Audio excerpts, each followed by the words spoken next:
7월 14일 금요일 황장수의 뉴스 브리핑 시작하겠습니다. 자, 어제 중국의 89년 천안문 광장에서 마지막까지 남아 싸우던 류 사오보가 죽었습니다. 간암으로 거의 죽게 된 사람을 석방시키는 척 했고, 병원에서 외국 의료진이 와서 회생하기 어렵다, 그래도 마지막 치료라도 받아봐야 된다면서 외국으로 이송할 것을 건의했지만 본인도 희망했습니다. 본인은 부인이 중국에서 탄압을 받을까봐 부인을 데리고 밖으로 나가려고 했죠. 근데 결국 중국 당국은 허락하지 않고 그를 죽게 만들었습니다. 노벨상 위원회는 류 사오보의 죽음은 그의 책임이라고 했습니다. 어찌하여 우리나라에는 중국에 대한 이토록 큰 환상이 한국 종북 좌파들, 야권 지지 성향의 국민들에게는 남아있는 건지 모르겠습니다. 그들이 생각하는 촛불혁명은 중국과는 전혀 반대되는 곳에 있습니다. 왜 이렇게 이중적인 잣대를 가지고 때에 따라 다른 이야기를 하는지 모르겠습니다. 자, 오늘 첫 이야기는요, 어제 자유한국당 의원들이 성주 사드 검문소를, 사설 검문소를 항의 방문했습니다. 저는 문재인 정권이 성주의 대부분이 외부 인력인 그 사람들은 머리의 끝부터 발끝까지가 이 친북 종북적 사고로 뭉쳐져 있는 사람입니다. 태생이 그런 사람들입니다. 제가 재작년에 여름에 이맘때입니다. 이 국회법 개정에 반대한다고 청와대 앞에서 한 달가량 시위를 한 적이 있었는데, 그때 제 옆에 거의 매일 사드 반대를 던 1인 시위대가 1시간 단위로 교대를 하면서 있었습니다. 하루 종일 있었습니다. 그 사람들은 교대 인력이 있었어요. 그래서 그때만 해도 사드 문제가 본격적으로 부각되기 전인데도 청와대 앞에서 사드 배치 반대를 갖다가 1인 시위를 하루 종일 할 정도의 역량이면 그 사람들은 상당한 깊숙한 어떤 조직과 이 부분에 대한 입장을 가지고 있던 사람들이다, 이렇게 봐야 되는데요. 그러면 사드 반대라는 부분에서의 어떤 기술적인 문제보다도 실제로 북한은 사드 반대를 갖다가 이렇게 내어걸어서 북한의 어떤 체제를 찬양하는 대한민국의 친북 종북적인 인물들, 그리고 또 친중적인 인물들을 전면에 나서도록 하고, 이것이 이제 촛불 시위 과정을 통해서 정권 교체를 이룸으로써 사드 완전 배치가 지연되는데 일조하도록 만들고 있다. 그럼 이렇게 본다면 이런 일련의 과정에서 매우 조직적이고 체계적으로 움직이고 있고, 이들이 만약에 성실한 일반 국민이라면 그 시점쯤에 2015년 5월 6월쯤에 뭐가 그렇게 급해서 사드 반대를 가지고 하루 종일 서로 이렇게 턴을 하며 1인 시위를 했겠느냐 하는 이야기입니다.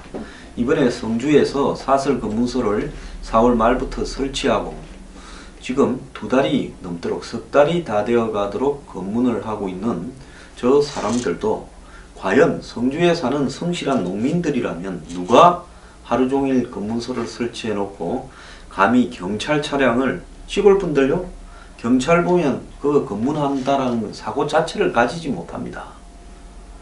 순진한 분들이 그렇게 하지를 못합니다. 그런데 이들은 경찰 차량을 검문하고 군대의 부식 차량 외에는 출입을 시키지 않습니다. 그 대가로 헬리콥터로 모든 인력과 장비를 실어 나르면서 그 들어가는 비용이나 한마디로 위험 부담을 감수해 보십시오. 헬리콥터라는 것이 절대적으로 안전하지 못합니다. 얼마 전에도 강풍이 불어서 사드 이 성주 기지로 유류를 운반하던 헬리콥터가 이 중심이 흔들리면서 헬리콥터가 살기 위해서 할 수 없이 매달고 있던 유류통을 땅으로 떨어뜨리면서 큰 사고가 날 뻔한 적도 있었습니다. 만약에 그때 유류통이 떨어지면서 민가를 덮치거나 인명이나 어떤 재산상의 피해가 발생했다면 또 얼마나 난리를 쳤겠습니까?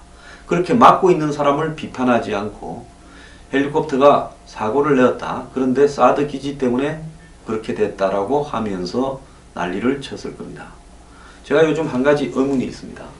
세월호 관련해서 그렇게 시끄럽던 분들은 요즘은 정권이 바뀌고 나니까 갑자기 세월호 문제가 다 해결이 됐습니까? 조용해졌습니다. 자, 대한민국이 이런 것처럼요. 어떤 이 문제를 바라볼 때 지금 성주에서 사드 검문소를 설치해 놓고 민간인이 자경단처럼 사설로 국가 공권력 집행을 막고 있는 부분, 이 부분에서 제가 어제 이야기했습니다. 공권력이 짜고 그냥 그 사설 검문소를 갖다가 운영하는 자경단들에게 철거 좀 해달라고 한 2, 3일 이야기하다가 그 뒤로 빠져버리고, 엊그제는 이 레카차가 들어가서 성주 골프장 사드 기지 안에서 고장이 나 있는 군 트럭을 끌어내려고 하니까 그것도 지금 막아서 10명 때문에 1,500명의 경찰이 공권력 집행에 실패했다는 겁니다. 이것은 애초에 공권력을 행사할 의사가 없다라는 것을 의미합니다. 지금 한간에는 정부가 조만간 경찰 수뇌부, 치안정감 승진 인사를 단행할 걸로 알려져 있는데요. 원래 노무현 정부도 그랬고 현 정부도 마찬가지로 검찰을 개혁한다면서 경찰에 대해서 상당히 우호적인 포지션을 취합니다. 그래서 경찰의 관련자들한테 물어보면 현 정부나 노무현 정권을 좋게 평가하는 사람이 많습니다. 그래서 14만 경찰 조직에서 경찰청장 밑에가 바로 치안정감이죠. 이 치안정감 6자리 인사를 경찰에서는 거의 꽂히죠. 그런데 보통 연말에 이루어졌는데 이번에 당겨서 하겠다는 겁니다. 그러니까 경찰 조직을 현 정권이 자신의 어떤 손에 장악을 하겠다. 뭐 그거 좋습니다. 정권마다 다 그래 했고요. 그런데 지금 당연히 교체되는 걸로 전망되던 이철성 경찰청장이 승진 인사를 그렇게 단행하는 쪽으로 지금 나오고 있다. 즉 청장이 자기 바로 밑에 인사를 자기가 하는 쪽으로 이렇게 나오고 있어서 사실상 이철성 청장이 문재인 정부에서 다시 재동용되어서 잔여 임기를 다 채우는 쪽으로 간다라는 이야기가 나오고 있습니다. 지난번에 병남기 씨 사과를 할 때 심지어 박종철, 이한열까지 끌어내서 사과를 하는 90도 머리를 숙이는 경찰청장 이 모습을 보면서요. 어제 이제 송영무가 국방부 장관에 임명되면서 집으로 간 그 한민구 국방부 장관의 모습도 생각났습니다. 한민구, 이철성 이런 사람들은 뭐가 그렇게 얻을 게 많아서 그 자리까지 갔으면 이제 더 올라갈 데도 없지 않습니까? 그렇다면 그것을 당당하게 떳떳하게 마무리 짓고 올 일이지 그토록 눈치를 보면서 이렇게 비굴하게 한마디로 자신의 위치를 지키지 못하느냐라는 제가 입장인데요. 자, 어쨌든 이철성 경찰청장이 유임된다면 결국은 성주에 사드 검문소를 설치하고 자경단을 운영해온 사람들을 철거하지 못하는 이유 또한 이것과 깊은 관련이 있다고 생각이 듭니다. 자, 이렇게 정권의 코드에 맞는 부분이거나 정권이 공개적으로 말하고 있지는 못하지만은 정권이 좀 해줬으면 하는 일을 대신 해주는 민간인에 대해서 정권이 공권력 집행을 사실상 막도록 이렇게 넌저시 암시하고 그렇게 이심전심이든 뭐 물밑으로 통하는지 모르지만은 그렇게 알아들은 종북 좌파 시대들은 사드 검문소를 설치해서 지금 이 성주 골프장을 섬으로 고립된 섬으로 만들고 있습니다. 그러지 않습니까? 육로로 들어가지 못하고 헬리콥터로 운송해서 나른다면 그것이 섬이지요. 그렇게 고립시켜서 그 기지가 기름이 없어서 레이더를 가동하지 못해서 북한이 미사일을 쏴도 탐지하지 못하게 만들고 그 기름조차 제대로 제공되지 않고 있다면 이것이 정상적인 군부대 기지라고 할 수 있겠습니까? 한국에 있는 주한미군의 또 한국군의 군 장비 중에서 가장 비싼 장비가 성주에 있는 1조가 넘는 1조 3천억에 가까운 이 사드 장비일 건데 이 장비를 3분의 2는 외관 창고에 갖다 놓고 쓰지 못하도록 하고 3분의 1만 발사대를 갖다 놓고 레이더를 갖다 놓고는 전력을 연결해 주지 않아서 기름으로 발전기를 돌려서 전력으로 레이더를 가동하는데 이 지속적으로 반복적으로 가동되어야 될 레이더가 기름 때문에 켰다 껐다 켰다 껐다 하면서 가동되고 있고 이런 레이더 하에서 발사대가 제 기능을 하겠습니까? 그래서 문재인 정부는 북한이나 중국에 사드 환경영향평가 우리가 한다고 시간 끌고 있다. 우리하고 빨리 그 사이에 협상하고 같이 라인을 만들어서 미국이나 일본을 이렇게 제재 압박하려는 부분을 뛰어넘자. 우리가 운전석 티켓 사왔다. 그리고 우리가 미국이 압력을 많이 넣어도 버티면서 사드 가동을 방해하고 있다.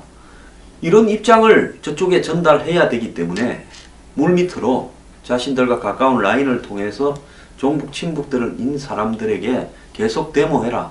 우리가 그래도 이 거구들이 떠들면 경찰을 침투하는 척 흉내라도 내야 되니까 그렇게 경찰이 이렇게 배치가 되어서 철거를 하려 해도 강제적으로는 하지 말라고 지시를 해놨다. 그러니까 너네들은 안심하고 해라. 이렇게 했는지 모르겠습니다. 제가 이것과 유사한 예를 한번 본 적이 있어요. 99년인가요? 제가 농림부에 자문관 할 때인데 그때 농축협 통합이니 농협에 대한 이 수산이 많이 들어갔습니다.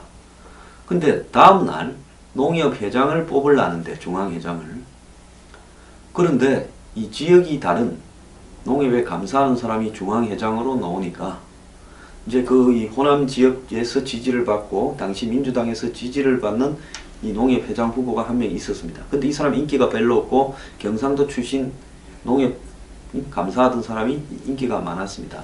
그러니까 이 사람 사무실을 압수수색하더니만 그래도 곤란하니까 선거 전날 농협 중앙회 사무실 서대문을 수백 명의 농민이라고 자처하는 이 폭력 시위대가 들어와서 전체를 점거해 버렸습니다. 회장실을 다 때려 부숴버리고요. 1층부터 한 15층까지를 다 점거했습니다. 그럼에도 불구하고 경찰이 투입이 안 돼요. 그래서 제가 그때는 한나라당이죠.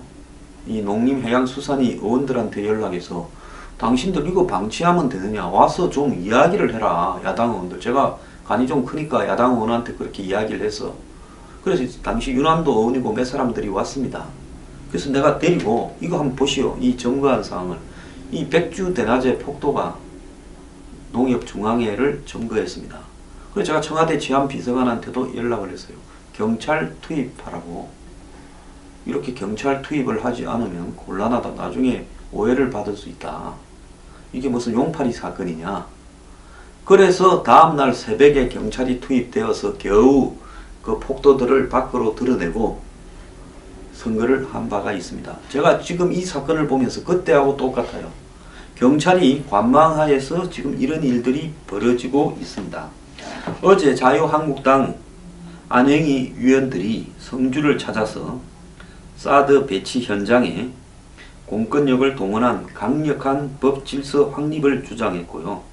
이에 대해서 주민들이라고 하는 사람, 저는 실제 주민들은 극소수라고 보기 때문에 이 자칭 주민이라고 했습니다. 자칭 주민들은 배치 과정이 불법이라고 말을 했습니다. 자, 지금 이 서부시대입니까? 말 탈고 각자 총 들고 다니던 서부시대입니까? 보안관이 멀고 법 집행이 멀어서 당장 각자가 다 자기를 지키기 위해서 총을 들어서 그래서 상대가 불법을 하면 내가 쏴 죽여도 된다라는 그런 서부시대입니까? 상대가 불법을 한다 하더라도 설사 그렇다 하더라도 사드가 불법이라고 저는 눈꼽만큼도 생각하지 않지만은 자신들의 논리가 맞다 하더라도 불법을 불법으로 막을 수는 없는 것이 민주주의 사회의 합의의 원칙 아닙니까? 자, 이 유재중 위원장을 비롯한 윤재옥, 이명수, 이종명 한국당 의원들은 성주 초전파출소를 찾아서 경북 경찰로부터 현장 상황에 대한 보고를 들은 뒤 공권력 무시하는 사드 시위대 불법 검문소 즉각 철거하라고 요구했다 합니다. 자, 이날 안영희 위원들의 방문에는 경북 경찰청장 등 경찰 간부도 참석했다는데요. 경찰은 검문 검색 등과 관련해 자세한 사항을 위원들 앞에서 보고를 했답니다.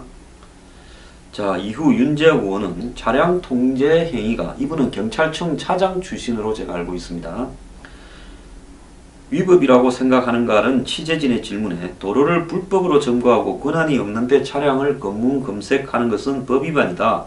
그런 것을 방치하면 안 된다라고 말하고, 사드 배치와 반입은 법적으로 문제가 없다는 건가 하는 질문에는 그것은 법적인 문제가 아니라 정치적 정책적 문제다.